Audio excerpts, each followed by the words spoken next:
What's up, Green Bay Packers fans? Welcome back. As always, thank you for joining me. My name's Paul Brettel.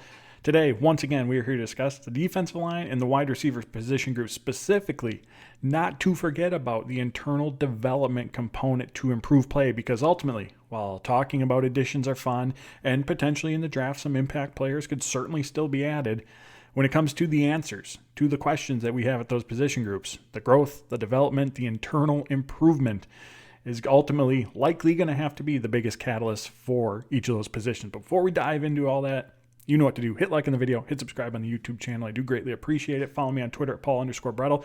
Find all my work over at ESPNLacrosse.com and my Wisconsin sports radio fans, Packers, Brewers, Bucks, Badgers, whatever you need, download the 1055 ESPN Lacrosse app. So like I said, we'll start with the defensive line here first. We know, Brian Gutekunst talked about it. We saw it with our own eyes last season, right? Pass rush, specifically the four-man pass rush up front in the trenches, has to improve, has to be more consistent. And again, perhaps in the draft, the Packers find someone who can really elevate that group. But ultimately, one of the biggest catalysts towards improved play, again, is going to have to be that internal growth. And Brian Gutekunst has acknowledged both. He has said the pass rush has to become more consistent, but also last week at the NFL League meetings, he said everything we need to do in regards to the pass rush is on the roster with the players that the Packers already have. Now, of course, to some degree, maybe a large degree, is that general manager speak? Of course it is, right? But that's also true to a degree as well, because as we'll get into here in a minute, banking on finding that high impact presence in the draft, that comes with a lot of risk, right? Making that assumption, assuming that you can just go out and solve that position group in the draft. Ultimately, the players who are on the roster, particularly at a position group that we know the Packers have invested very heavily in, draft capital-wise, salary cap-wise, those players at the end of the day are going to have to play better. Now, as we reflect back on the 2024 season from this group, if we're just looking at the numbers, we're just looking at the spreadsheet, the stat sheet, Packers were actually top 10 in sacks last year. They were in the middle of the NFL in pressure rate. Not bad, right? But as we all know, those numbers, again, don't exactly tell the whole story of what happened over the course of the season. This was a very all or nothing pass rush group for the Packers, their ability to generate pressure on the quarterback. And oftentimes the all, when we saw the production, came against not so good teams. And when the production went quiet, when that pass rush wasn't getting home, it was unfortunately in those big games against the Lions, the Vikings, the Eagles, where we did not see that production. It's not a coincidence. Jared Goff, Sam Darnold, Jalen Hurts were all incredibly efficient last season against the Packers because there was really little pressure, consistent pressure, that was put on them by Pro Football Focus metrics. Collectively in those 6 games, those quarterbacks were pressured just over 30%. And again, for some context, that's not a lot. That's not anywhere near good enough that you want to see in terms of a steady pressure rate. And as we all know, when a quarterback has time in the pocket, it's just an added stressor for the secondary. That's extra time and coverage, right? That's more time for the quarterback to go through his reads, operate within the timing and rhythm of the play. It's just bad news for a defense, and we saw the results of that take place on the football field in those games. Now, the pressures that we did often see, and that contributed to the Packers being top 10 in sacks, middle of the league in pressure rate, those were orchestrated by Jeff Hafley. Those were using blitzes. Those were using simulated pressures or eye candy to throw off the offensive line to give someone a one-on-one matchup to create a free rushing lane for someone to rush through. At the end of the day, when it came to the four-man front, it wasn't steady enough. It wasn't consistent enough. So as we look at how do we, numbers-wise, truly evaluate the play of the defensive front last season, I think the metric that we can look at is a pretty straightforward one. It's ESPN's pass rush win rate metric. How often did you beat the guy across from you? How often did you beat your blocker? In that category, in terms of just the defensive front, the Packers ranked 26 last season. That's the more accurate portrayal of that group, and that's where they really need to improve. Now, how does this current roster, current defensive line group get better this upcoming season? I think part of the equation is you're looking for a year 2 jump from that group in Jeff Hafley's defense. We often talk about that with rookies, right? Or rookies going into their sophomore NFL seasons, that oftentimes year 1 to year 2 is when we see the biggest jump in a player's career. Because one, there's just the added comfort that they have of being in the NFL, right? After that rookie season, knowing how to operate on a day-to-day, on a week-to-week basis to put yourself in the best position to be successful on Sundays. Your confidence within the scheme that you're operating in, whether it's offense or defense, what your responsibilities are, having a full off season to focus in on your specific craft, right? You're not going through the pre-draft process, training for a 40-yard dash, a vertical jump. You're able to go through specific position drills. So that's why year 1 to year 2, we often see the biggest jump for a lot of players in their NFL career. The same thing can happen to a degree when in operating in the same system for a second season, again, because of that just comfort level that you have with how it's supposed to operate, what your roles are, what your responsibilities are, and not just you, but the players around you, and then how you and the players around you work together in unison to really operate as a cohesive unit. All of that can be a factor and be a catalyst towards improved play when it comes to a specific player, a position group, a defense, or an offense as a whole. I think we can look back to the Packers in year 1 versus year 2 with Matt LaFleur. That offense during the second season, 2020, was much, much improved over what it was in 2019. And I think a part of that, again, is just the comfort, the confidence in what you're being asked to do within that scheme. So hopefully that element can be a factor for the Packers' current defensive line unit to help them take a step forward. Now, we talked about the team pass rush win rate of that defensive front with ESPN. Packers ranked 26. In terms of individually, PFF has a similar metric, their pass rush win rate metric. Individually, defensive tackle, defensive end last season for the Packers, only 2 players out of that entire position group league-wide ranked in the top 100. It was Rashawn Gary and his Devontae Wyatt. Those were the only 2, again, within the top 100 of pass rush win rate last season, and only one of them, Devontae Wyatt, was in the top 50, and he was 48th, so barely got inside that top 50. So again, we know, we saw it, we've heard about it. There's opportunity for growth for that group. Now, as we talk about potential additions, because again, it's going to be on the Packers' radar, I absolutely expect there to be an early round defensive line addition to this group. I'm also not surprised, and we've talked about this here, that they didn't add to this position group during free agency. I think, one, they already have a lot of cap space devoted to the defensive line. Kenny Clark's contract, Rashawn Gary's contract. You have decisions upcoming with Devontae Wyatt, Enoch Bari, even like Carl Brooks, Colby Wooden, not too far down the road before you're having to make contract decisions. There's already a lot of resources devoted to the defensive front. And just from a roster building, resource allocation perspective, right, you can't get too top heavy at one spot, because then the trickle down is that's going to severely reduce your ability to make additions to other position groups that also have to be addressed. So I think that was a factor. I also think the depth of this draft class. This is a really, really deep defensive tackle, defensive end draft class. And right, wrong, or indifferent, like we say, right, when it comes to how Brian Gutekunst wants to build out the roster, if we talk about maybe bringing in a high-priced veteran that's going to have a salary cap impact that is at the middle to latter portions of their career, or he has the opportunity to bring in who he thinks can be a high-impact presence via the draft on a rookie deal that's inexpensive, a young, ascending player heading towards their prime.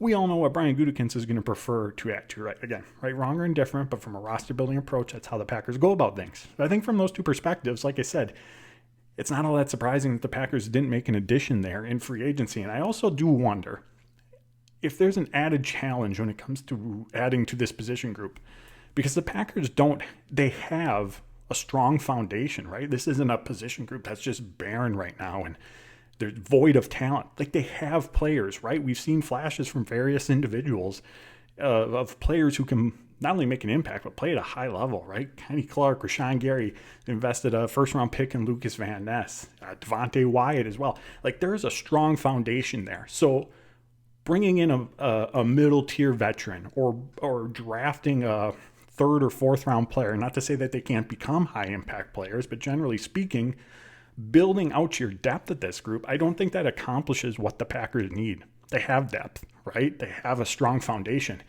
They need a high-impact presence. They need someone to add that consistency from a pass rush perspective to that group. And as we all know, there's just not a ton of those players out there. Now, again, hopefully Packers can find one of those players early on in the draft, but banking on that, assuming you're going to do that, comes with obvious risks, right?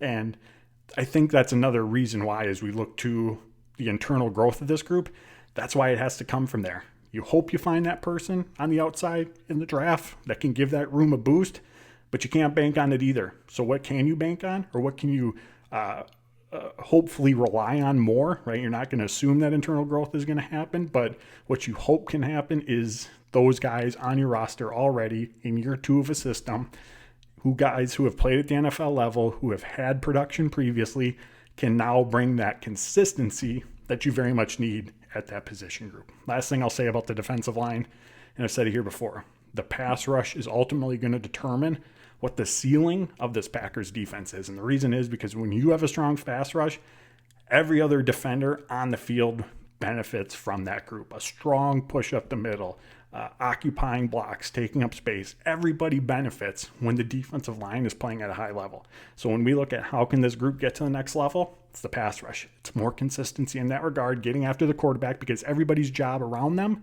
becomes much easier. And I also think one other trickle-down effect, if we can see a more steady pass rush, is we're going to see more of the true Jeff Hafley defense. Matt LaFleur has talked about this a few times, most recently last week at the NFL League meetings, that his vision when he hired Jeff Hafley for what we were going to see on the football field, defensively, schematically, didn't really take place last season. And that's a credit to Jeff Hafley. That's a credit to him in his ability to adapt, to adjust to how his team is playing, to put them in positions to be as successful as they can be. It's a credit to him. But I think a big reason why he had to make those adjustments was because of the pass rush. Matt LaFleur said last week he thought there was going to be more the defensive front, just getting off the ball, pinning their ears back, going getting the quarterback. Instead, they ended up playing a lot more technique. He thought in the secondary there was going to be a lot more cover 3, ended up being a lot more cover 2. So I think this pass rush, again, like we said, benefits everyone when that group's playing at a high level. But I think a trickle-down effect, an added benefit, is we can see more of the truer version of what Jeff Hafley's defense can be. Now, when it comes to the wide receiver position, beyond needing that true number one go-to option that this passing game could absolutely benefit from having, Green Bay also needs to find a consistent vertical presence that defenses are very aware from while Christian Watson is sidelined. And similarly to the defensive line, Matt LaFleur, Brian Gutekunst were asked about that specific role, having that element within the offense last week, and both echoed similar sentiments, saying that there are players on this Packers roster already who can step into that role. Bo Melton, Jayden Reed, Dontavian Wicks, Romeo Doubs were all mentioned. Matt LaFleur even talked about scheming open the tight ends, giving Tucker Kraft, Luke Musgrave some of those opportunities, and that would absolutely add a different element to the offense to have those players stretching the field. And it's not as if any of the players just mentioned, specifically the wide receivers, asking them to fill that role, to bring that element, is brand new to them, right? All of them have been asked to run those routes, to be that player within a certain progression for Jordan Love throughout the last season. Dontavian Wicks had 18 targets, according to Pro Football Focus, of at least 20 yards downfield. Among all receivers, that ranked 34th. Right behind him were Romeo Doubs and Jayden Reed. Each of them had 15 in that role. Tucker Kraft had 5. Bo Melton had 7 of those targets. Again, 20-plus yards downfield. So again, it's not brand new to these players by any means, but consistently being the go-to guy, consistently being the player who defenses know might be that you might be running that route on a given play is different than being asked to run that route when Christian Watson is on the field, right? When he's drawing that attention, right? When you have all eyes on you and help is leaning towards your side of the field because they think that you're going to be the vertical presence in that play. That's a very different element that's now going to be a part of the equation for the Packers. And we saw in that Philadelphia Eagles game as the Eagles sat back in their cover 2 look. And there were other, of course, elements, factors that played into these results. But it was really, really difficult in that game for the Packers to try to take the top off of that Eagles defense when they didn't have Christian Watson available to them. And in terms of efficiency on those targets that they had last season, Dontavian Wicks, like I said, 18 targets of 20-plus yards, he caught 4 of them. Romeo Doubs was 5 of 15. Jayden Reed was 12 of 15. Actually very, very steady as a downfield threat. Tucker Kraft was 4 of 5. But I don't think there's going to be any one of these players, right? We're not going to pick out Bo Melton or Jayden Reed and say, all right, Christian Watson, until he's back, you are going to be that downfield presence in our offense. I think it's going to be a by committee approach, right? It's going to be week to week based on the opponent, the matchups, all those different elements that come into play when drawing up the game plan for a team. Now, before we get out of here, one last thing on the vertical presence. beyond the big plays, right? It's great to be able to generate big plays. As Matt LaFleur says, when you're generating big plays, that's oftentimes going to lead to points. You want to be able to pick up chunk yards through the passing game. We all know that. But when that presence is out there, when defenses have to respect your ability to stretch the field, whether that player gets the ball or not, there's a massive trickle-down effect that impacts the rest of the offense. When defenses respect that ability, when they know that element is present within the offense, it opens up opportunities for others over the middle of the field, on underneath routes. If defenses are truly concerned about you stretching the field, we're probably going to see a lot of cover 2 looks from them, 2 deep safeties. You know what works really well offensively against cover 2 looks? Running the ball. So having that element creates opportunities for other pass catchers in different levels, different parts of the field, and can also help out the run game as well. Conversely, on the flip side of all that, when you don't have that element, if defenses aren't worried about you taking the top off the defense, what happens? Everyone starts to creep closer to the line of scrimmage, right? There's less spacing to operate in, moving the ball through the air, again, on those underneath, those over the middle routes. It becomes a lot more difficult because it's more condensed. There's less space to operate within, and there's even a negative trickle-down effect in that regard to the run game because more defenders are now closer to the line of scrimmage. So yes, could the Packers benefit from having a true wide receiver 1? Of course they could. But do they really need a true vertical presence in this offense? Someone that the defense is, worried about on those downfield plays? Absolutely, because without it, moving the ball on the ground through the air is going to be a lot more difficult for this Packers offense, and that is not going to help them find consistency in the passing game. So there you have it, my friends. As always, I appreciate you tuning in. Hit like on the video, hit subscribe on the YouTube channel. Follow me on Twitter at Paul_Brettel. Find all my work over at ESPNLacrosse.com and download the 105.5 ESPN Lacrosse app. Till next time, friends, take care.